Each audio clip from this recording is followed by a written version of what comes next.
What's up, everybody? Welcome back to the Tomatito Boxing Show, and here's a quick one. I wanted to cover Jake Paul's knockout victory over a boxer by the name of Andre August. This fight took place Friday. I ended up posting episodes for the bigger events, which took place on Saturday. Showtime's Farewell, which was headlined by David Morrell. And then the Phoenix event between Bam and Sonny Edwards. This fight took place on Friday, and between Jake Paul and Andre August. The fight ended up being a knockout victory, a sensational knockout that Jake Paul landed on Andre August. And immediately, the fight took place out in Orlando, Florida. Immediately, you got the split, right? And you have the naysayers and you have the fans. There's a slight crowd that's in between, doesn't know what to make of it, and I happen to be there. If you look at my entire catalog, I've pretty much stayed away from covering anything to do with entertainment style boxing, such as the KSI events, Misfits Boxing, where Jake Paul began his career, the social media influencer style boxing, because I don't know, I really don't tune into those. I'm not entertained. I think the only episode that I did put on there related to this style of boxing was the Mike Tyson Roy Jones matchup, because it was somewhat of a nostalgic thing. We witnessed something like that this past Saturday between Robert Guerrero and Andre Berto, where they're past their prime, boxers that were at the top of the game in their heyday. And so Showtime ended up adding Robert Guerrero and Andre Berto a slot in their main card. This was a rematch 11 years in the making. And so when I covered that Tyson Roy Jones, dating back to when that took place, I don't recall if it was 2021 or 2020 or 2021. When that fight took place, well, obviously there was, I think Jake Paul fought on the undercard, or maybe it was Logan Paul. I would have to revisit that, but it garnered a lot of attention. I think it was Jake Paul. It garnered a lot of attention. But of course, I tuned in because of Mike Tyson and Roy Jones. When else were you going to witness that, right? Even though they're past their primes, they're past their heyday, they're in their retirement stage. Roy Jones obviously carried his career a lot longer with the sport of boxing than Mike Tyson did, and stayed active a lot more than I thought he should have, than most thought he should have. Nonetheless, people still support him. And that's it. That's the only time I ever covered that. The social media events seem to be attracting a lot of eyeballs. A lot of people are for it because they feel that it's bringing a new fan base to the sport of boxing. And then a lot of people hate it because they feel the naysayers and the people that are against it feel that it's making a mockery of the sport. And so you see that divide. Then there's the people in between, because if they're surrounded by boxers who are tried and true and making their name within the sport, and then you have certain non-boxers or non-traditional boxers who are social media stars or entertainment stars that are somewhere mixed in with that crowd, well, it does bring attention, and you may attract more fans to the sport of boxing. More so than anything, when you see these social media influencer style cards, most of the fans, even though they are selling out and they seem to be big revenue magnets, most of those fans are there to support the people that they follow online. And that's it. It dies off there, at least in my opinion. And from what I've seen, I don't see any of those fans transitioning over to go support a Robesi Ramirez Divino card like the one that we just witnessed. They may end up being attracted to a big mega fight like Spence Crawford, and in that sense, well, it'll help make a big boxing event even bigger by numbers and by revenue sales and so forth. But that's where the divide happens, right? The people that are supporting the local boxing, the Bam Sonny Edwards, you're not going to see Salt Poppies fans show up to support Bam or Sonny Edwards, or KSI's fans fly in from England to support Sonny Edwards. Like, you won't see that. Maybe out in the UK they might show up, but you don't see that. So it's not transitioning, in my opinion, from what I've gathered and what I've seen, such as the people that are for it, that say it's attracting more fans, more views to the sport. Nonetheless, they got the money to do it. They're able to put on these events.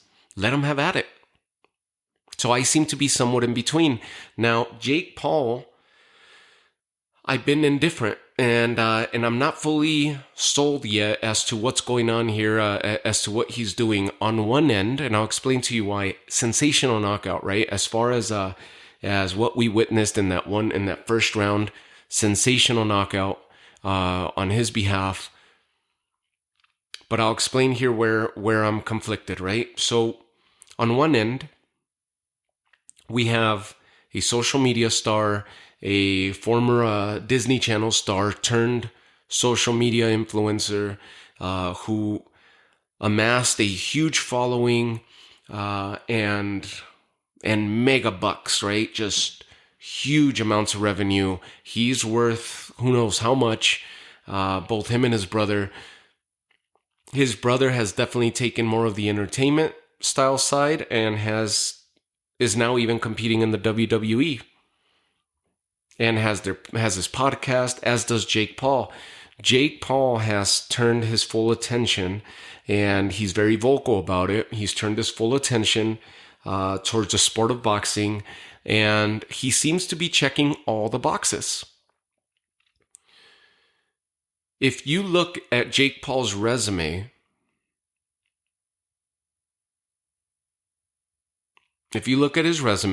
he's got as solid of a resume, if not more solid, and I'm actually going to argue for him. He's got a way better resume in his 9 fights, because after Friday, he's 8-1 now with 5 knockouts. And I'm just going to name you these people. His first opponent, his debut, came against Ali Asen Gibb, who is another social media influencer. Then former basketball star Nate Robinson. His third opponent, Ben Askren. Now, on his resume, as boxing is concerned, Ben Askren is listed as making his debut when he stepped into the ring with Jake Paul. Rightfully so, making his debut in the sport of boxing. But Ben Askren was an absolute MMA monster who was a mixed martial artist who took up on the art form and perfected the art form of wrestling and grappling, and was one of the most dominant champions in his prime.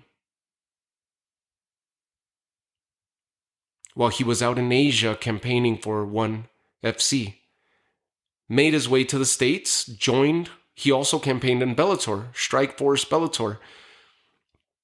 When he ended up in the UFC, his run was not as successful. The UFC obviously has the absolute best of the best.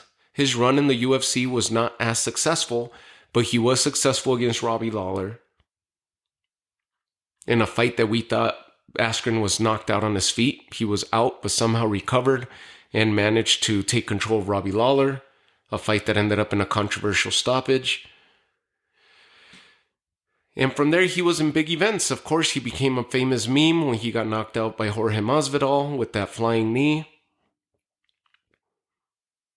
But this was the latter stages of his career, so when he brought his talents to the UFC, he had already dominated for who knows how many years out in Asia and throughout every organization that he had stepped foot in. He was one of the highest regarded fighters of his time, making a debut in boxing, but a mixed martial artist nonetheless, who chose a different art form. This was his debut in boxing against Jake Paul. The grit, the resume, the knowledge of competing at such a high level favored that of Ben Askren. So when Jake Paul knocked out Ben Askren in round 1, Jake Paul looked really, really good, and Ben Askren has since gone on to do his podcast and enjoy the fruits of his labor. Boxing debut, but one of the highest regarded MMA practitioners in the world when he was in his prime. His next opponent, back-to-back fights against Tyron Woodley. Tyron Woodley, another MMA megastar who was the welterweight king in his heyday, also turned his attention to perfect grappling and wrestling. Was a UFC champ for quite some time and the most dominant and the most feared when he was at his peak. Made his debut against Jake Paul. That whole back and forth started when Tyron Woodley was cornering Ben Askren. Tyron Woodley steps into the ring, agrees to fight Jake Paul, quote unquote debut in boxing, but not a debut professionally as it relates to MMA. Tyron Woodley, a decorated MMA practitioner and fighter, and was regarded by the UFC as one of the most dominant welterweights of his time until he was dethroned.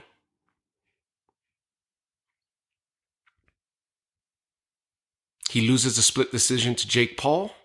Jake Paul at that point goes 4-0. The rematch is signed, and he stops Tyron Woodley in round 6. This was the 4th knockout for Jake Paul in 5 fights. Anderson Silva, the GOAT of MMA. He stepped into the ring against Jake Paul with a 3-1 record. Anderson Silva, who dominated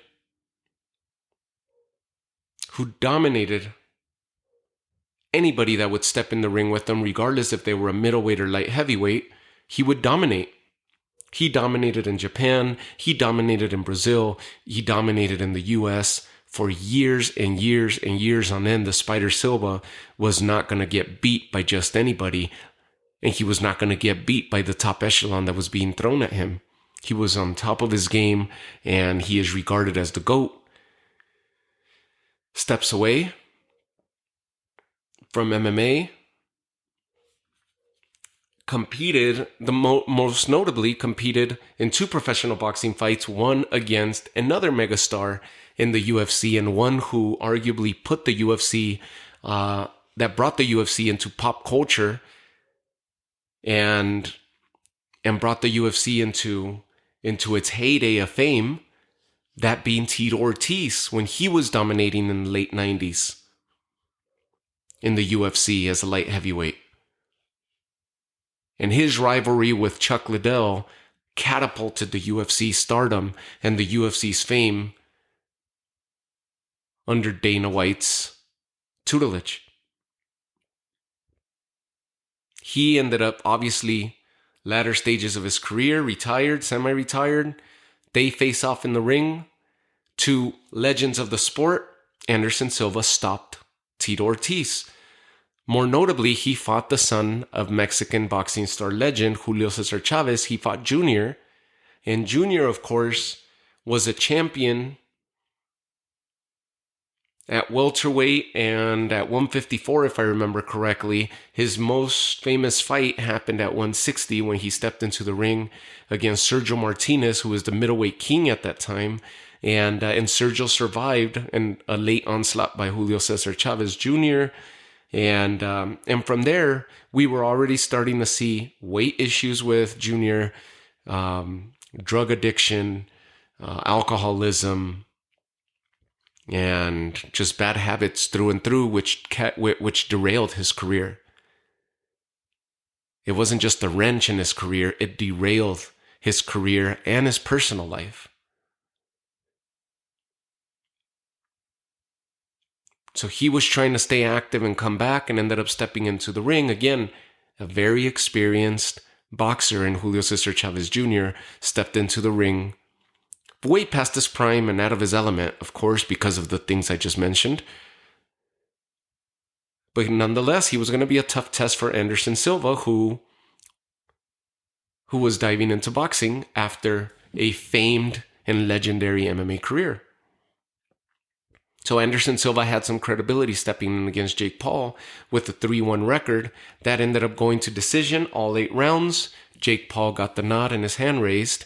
Again, another legitimate opponent. To the people that are social media stars, they don't know who the hell these guys were. They just see Jake Paul winning. As a boxing fan and a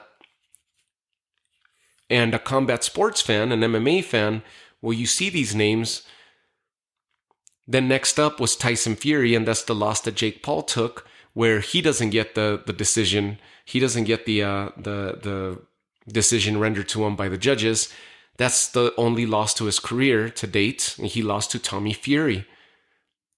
Tommy Fury has also been a product of social media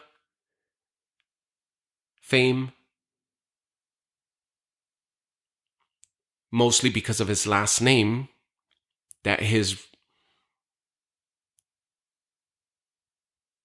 brother has put on a pedestal and on a throne, that being the Gypsy King Tyson Fury. So that name has carried a lot and done a lot for Tommy Fury as it relates to promotional and matchmaking. They've done a very good job building up Tommy Fury's career to where it's at today. But he's been mixed in and mingled in with the social media stars as he's fought Jake Paul. He's gone on to fight KSI. He still remains undefeated.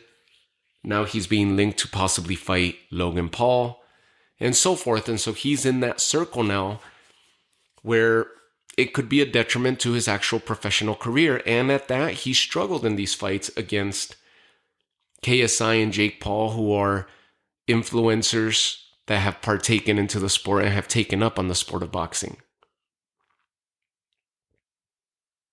So it's actually done more damage, in my opinion, to Tommy Fury's relevancy and legitimacy as he's building up his career. Money-wise, great moves. Great moves for him. But now we got Nate Diaz, who is another Jake Paul. Nate Diaz and younger brother of Nick Diaz, legends in the sport of MMA, known as stand-up fighters within MMA, and would find success in the stand-up game within MMA because they were always a step ahead. They've practiced boxing. It's one of the art forms that they've perfected throughout their career. A lot slower. They've always been slow in their release. They've been slow in their combinations. Not as high of a pedigree, but they're more like your street fighter, stand up, stand and bang type of fighter with good pop that garnered them a lot of attention, a lot of highlights, and a lot of wins within MMA. So this was another legitimate opponent that Jake Paul was going to be taking on in Nate Diaz. Quote unquote, also making his debut in boxing. Nate Diaz was. Jake Paul beats him by unanimous decision in a 10-round fight. That leads us to last Friday with Andre August. Now, if you look at Canelo's resume, if you look at Terence Crawford's resume, if you look at Errol Spence's resume, if you look at who else is a big star? Naoya Inoue's resume,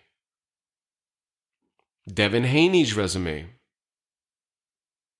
I dare you to go look at Alexander Usyk's resume, look at Anthony Joshua's resume, Deontay Wilder, the Gypsy King. Go look at their resumes. I'm only mentioning them because they're current stars. They're still active within the sport of boxing. Go back and look at Julio Cesar Chavez's resume. Even worse. Or even more, not worse, but more evident as to what I'm about to say. How many of those first 9 or 10 fighters on their resumes, on any of their respective resumes, do you recognize? Do you know were tried and true? Even if they were legends or practitioners of a different sport, you won't recognize any of them. So when you start looking at the resume that he's putting together in his up and coming career, in his developing career, this is as impressive of a start as any career that I could think of. And as any career that you could come back at me with. Lomachenko, David Morrell, who we were just talking about. He's around the similar record, right? He just got his 10th fight. Did you know who Sena Agbeko was? If you did, you're one of the few. And one of the purists, because you're following the sport tightly. Did you know who Andre August was? So Andre August steps into the ring with a 10-1-1 record, the majority of his career having been 4-round fights, 2 6-rounders. He last fought in August with another win. 10-1-1, similar amount of knockouts as Jake Paul, 5 knockouts.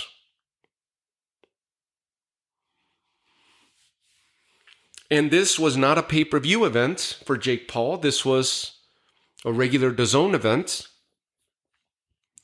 And it was sold as Jake Paul is fighting legitimate fighters now. This guy with a 10-1-1 record. A legitimate boxer. A tough test. A true test for Jake Paul as he's fighting a true boxer.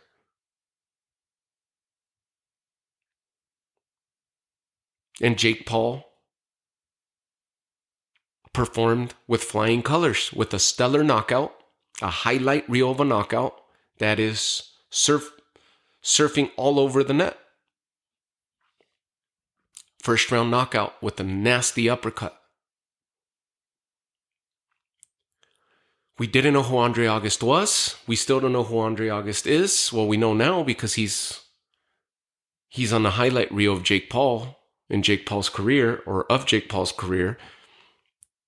So he's on Jake's highlight reel, and he forever will be linked to that knockout loss to Jake at the hands of Jake Paul.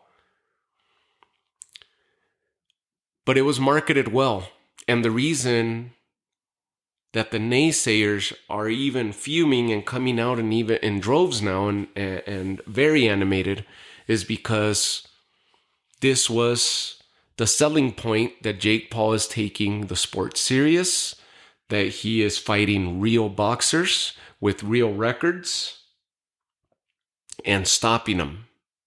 He's a force to be reckoned with at cruiserweight.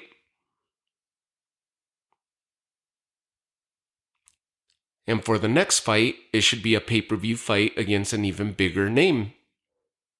This was the setup, the knockout loss, meaning the knockout victory for Jake Paul. Perfect setup for a big pay-per-view showing because now we want to see how he's going to perform against whoever they manage to get next.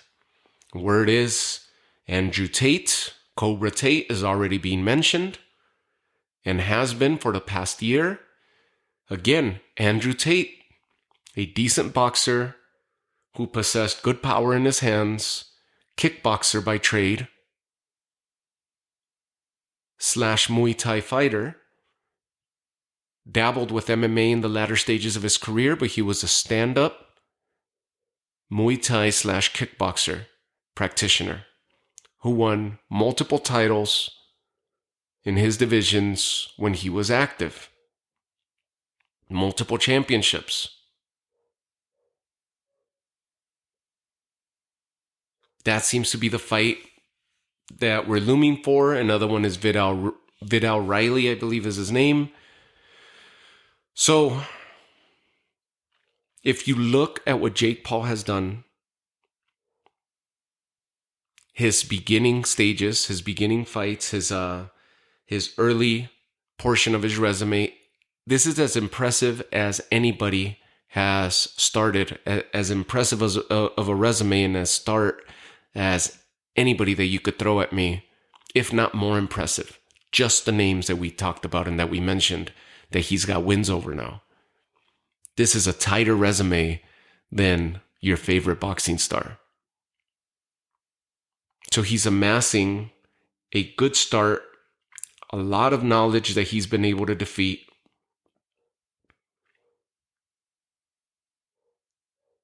In his young developing career. More recently, he announced that he just partnered up, signed a partnership with USA Boxing.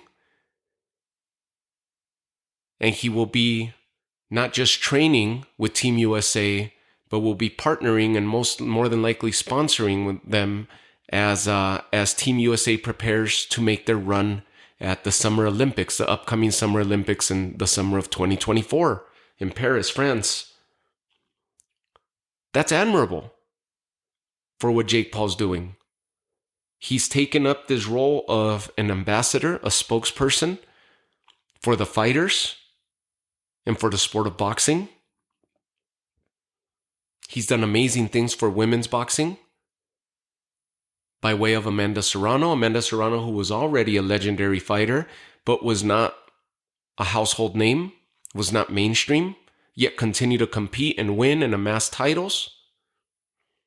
Thanks to Jake Paul bringing her under his MVP promotions, he got her the biggest payday when she headlined against Katie Taylor at Madison Square Garden. She's consistently getting big paydays, and Amanda Serrano has not taken this as a hand-me-down, but has taken the torch herself and has become a big spokesperson to continue to advance women's boxing now. And if you notice, her last fight against Dalia Ramos out in Florida, she ended up vacating and speaking against the WBC and dropped the WBC title. Remember, she's the undisputed champ at 126, but more recently relinquished the WBC title and did what she wanted to do as far as advocating for women's boxing to begin competing at the same par or on par with men's boxing. 3-minute rounds, 12-round championship fights. The WBC did not support her in that. She vacated the title and pushed on through and was successful in her championship title fight against Ramos and lasted all 12 rounds. If this is where Amanda Serrano's going and the sanctioning bodies end up jumping on par and the commissions jump on par with this, which I completely agree and I'm pushing for as well, and I completely support her for doing that, and women's boxing. Just think about how Amanda Serrano in a rematch with Katie Taylor would look. When we just talked about Katie Taylor's performance with Chantel Cameron, if that would have been a 12-round, 3-minute round fight, Chantel Cameron would still have her titles. Amanda Serrano will most likely knock out Katie Taylor. Katie Taylor starting to gas up and gas out by round 4, round 5. You see her very evidently fighting with her mouth open, gasping for air, clinching for the majority of the fight, just trying to survive. And her outbursts and combinations seem to get her the nod, at least for the last few fights, have been enough to get her the nod, and or at least the most recent fight, which lifted the titles off Chantel Cameron because she was unsuccessful in their first fight earlier in the year. I'm a big Katie Taylor fan, by the way. Huge, and you guys heard that episode. But she has not looked the same in the last 4 fights. The wear and tear is starting to show. It's very evident that she's in the latter stages of her career, and I hope they don't destroy Katie Taylor's career because they're trying to milk her for every last bit of energy she has to continue selling out more events. And if this is if this is the way that her career is dwindling down, 2 fights, and that's it. The trilogy with Chantel Cameron, take it to Saudi Arabia or go to England and sell out the Wimbledon and the rematch with Amanda Serrano. And that's it. Call it a day, right off into the sunset with the legendary career that she has set forth. That being Katie Taylor, of course. She could ride off into the sunset with all the accomplishments and the notoriety and the status and her advocacy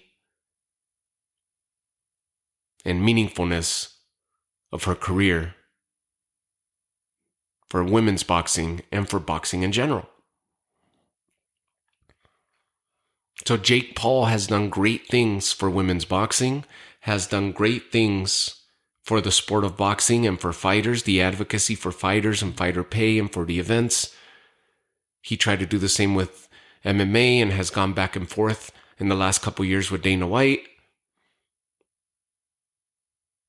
But has done meaningful things so far in the sport of boxing.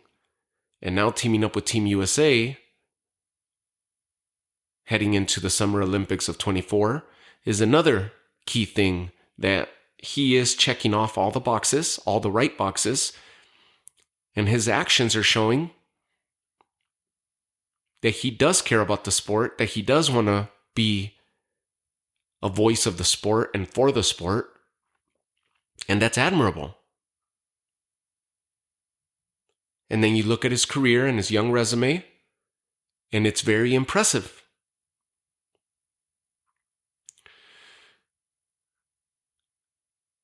And on the other hand, you have the people the naysayers and the haters that are saying that this was another dive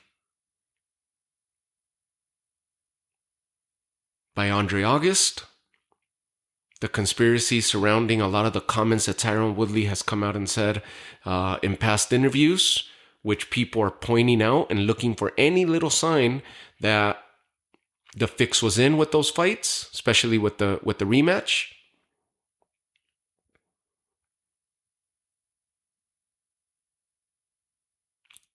Several claims have come across in the past fights, but more evident in this last one where the claim is in that August took the dive since it was not a pay-per-view event in order to sell the pay-per-view against a more notorious name come 2024. And they're going to find any little bit to discredit what he's doing and what he's done for the sport of boxing, what he's done within the sport of boxing himself in his respective career. And that's where I find myself in the middle.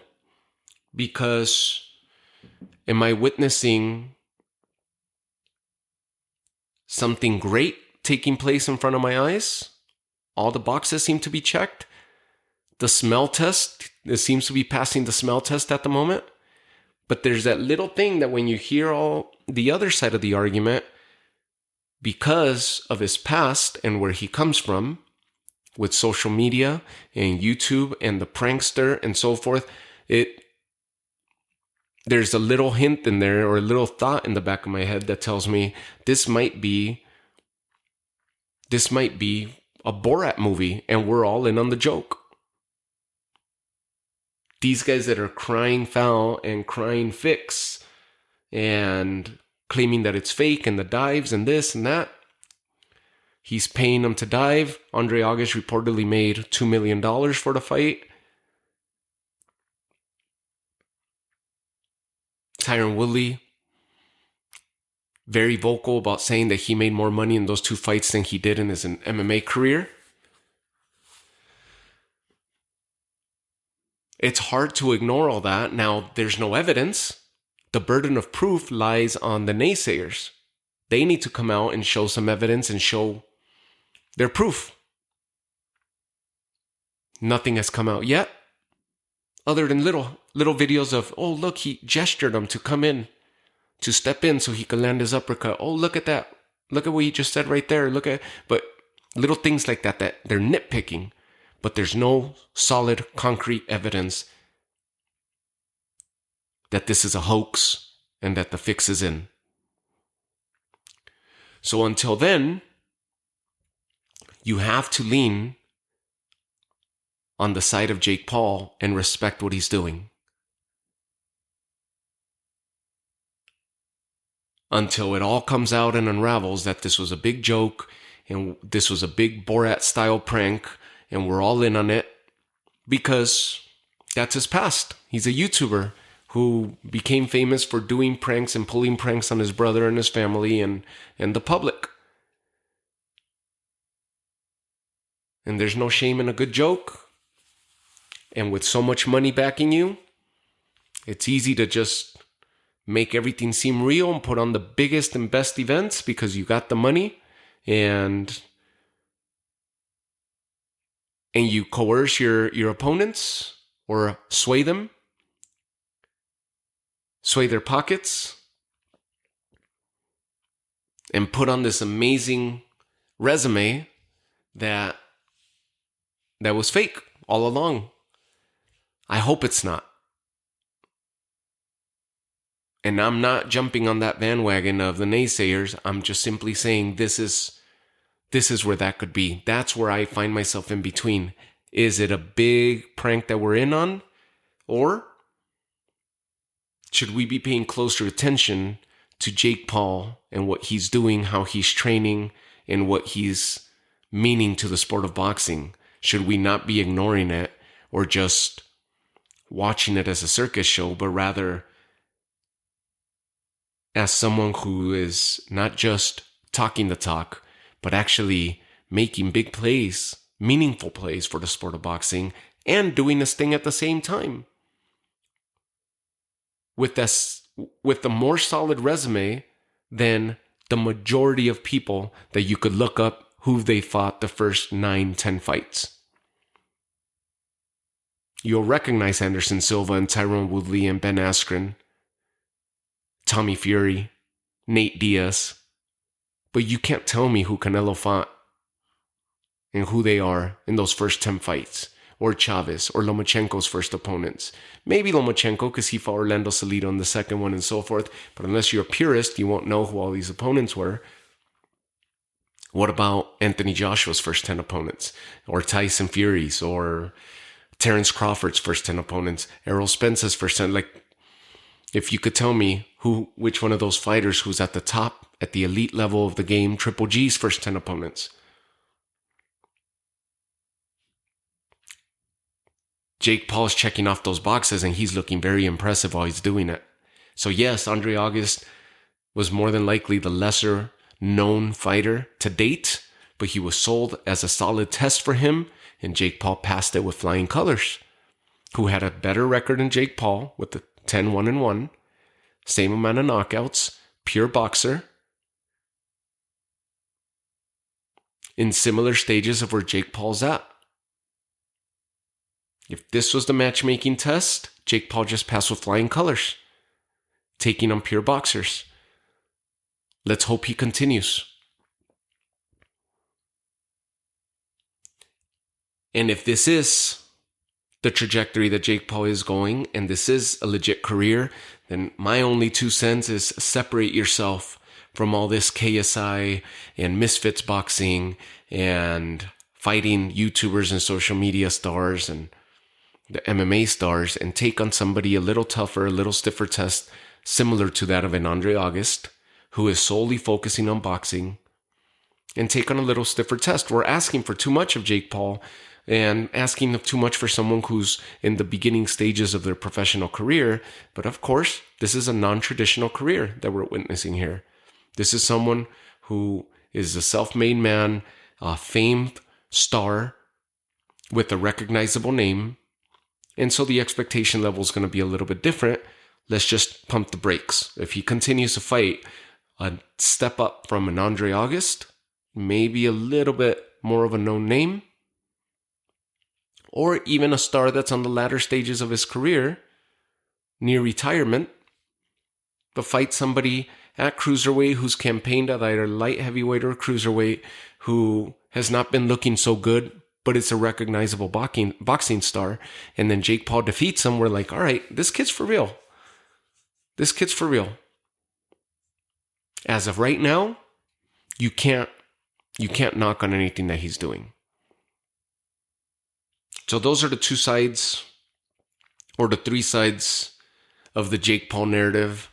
The people that are completely buying it, the people that are not buying it and crying wolf and crying that the fix is in, and the people that are stuck in the middle watching both narratives, which is kind of where I'm at, but still acknowledging as to what we're witnessing up to this point versus the zero amounts of proof that has come out to light from the naysayer side argument and the hater argument. What we're witnessing, you can't deny. And I witnessed a knockout by uppercut. We're noticing Jake Paul no longer just rounding outside of his opponent's punches, but getting really good with his footwork and going straight back, straight in. And we're witnessing his repertoire getting a lot more refined, his footwork getting a lot better, more fluid, and his punch delivery looking more fluid. That much I could acknowledge, and I've seen the change from his first few fights, even just from his recent fights, how much he's improving each time that he steps into that ring. Can't deny that. So we'll keep tabs on this. We'll keep tabs on his career as it continues to develop. And I applaud Jake Paul for what he's done for Amanda Serrano and women's boxing, the effect he's had there, and for teaming up with Team USA. Let's hope it's a positive matchup and a positive advocacy and an effect that he has on Team USA. And congratulations on a crazy knockout that you just landed again. Another highlight reel style knockout that you landed this past Friday. And we'll keep an eye on this career and see how it continues to develop. And if the joke is in, well, dang, what can we say at that point? We'll deal with it when that comes. Let's hope it never does. Let's hope that we're witnessing a start of a great career and a great story within the sport of boxing. And with that, I leave you guys. I want to hear what you guys think. I want to hear where you guys lean. More on the for side, more on the against, naysayer side, or if you're still in between and undecided as to how to feel about the whole thing, but you're seeing the arguments that I've laid out here for you. So I'd love to hear from you guys. Remember, Instagram's where I'm posting my episodes, at least where I have my page, and then from there you could link over to Buzzsprout where I have my episodes in my catalog, and you could find me. At least that's where the link goes to the main platform, Buzzsprout, but you could find my episodes everywhere. If you're already finding me on Spotify, Pandora, iHeartRadio, Apple Music, Google Play, whatever it is, just keep doing it. And thank you for the love. Thank you for the downloads. Thank you for continuing to support the show and for helping me grow the show. And here we go. We're going to close out 2023 with a bang, as we've been doing, and bring on 2024. So love you guys. Have yourselves a good night. Stay safe. Talk to you on the next episode.